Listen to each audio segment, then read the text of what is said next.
Everything you need to know about the new 2021 Mercedes-Benz C-Class. The C-Class, with codename W206 for the sedan and S206 for the station wagon, have fallen victim to downsizing. There are no more 6 and 8 cylinder engines available. To compensate for the lack of power and torque, Mercedes added small electric motors, resulting into 4-cylinder petrol and diesel engines with mild hybrid technology, which should also result into less fuel consumption. Rear-wheel drive is standard, so is the trusted 9G-tronic automatic transmission, and 4MATIC is optional.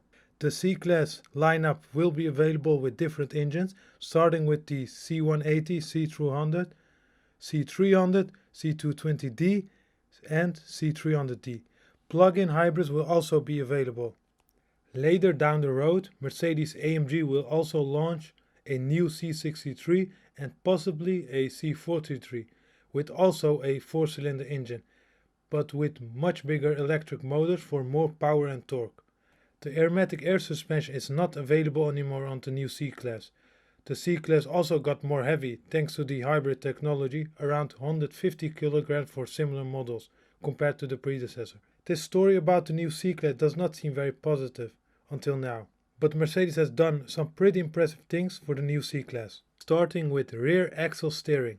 This results into a much more maneuverable car on low speeds and more stable on high speeds. This is optional, and always get this option, always. The C-Class has grown in size, resulting into more space for the rear passengers. Headroom in the sedan is still not good for people above 1.80 meters. Interior build quality also has gone up. Everything feels just a bit more solid than the previous model, except for some bits of trim on the lower part of the interior. The seats may look a bit funny with the headrest, but do offer more comfort compared to the predecessor.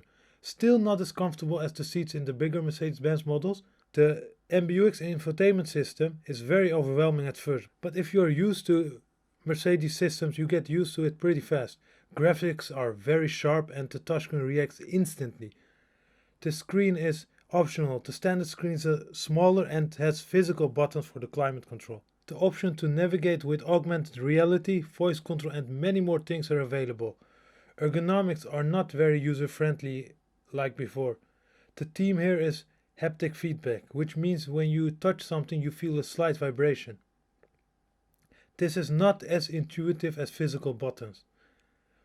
While driving, controlling these touch-sensitive buttons will not be easy, but the worst thing is when you press on a button, the whole panel moves with it. This is also the case with the buttons on the steering wheel. Also, the memory buttons for adjusting the seats do not move when you press them, which makes them also less intuitive. Overall, the new C-Class is packed with class-leading technology. Some of it may not be very user-friendly. The lack of bigger and more characterful engines will take away from the driving experience.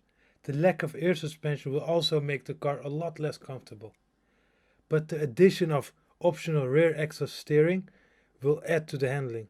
To be honest, the previous model of the C-Class made me want to buy it, especially the AMG version or the C400, which I drive now. With the new C-Class, I honestly appreciate the technology, but do not desire it as much as before.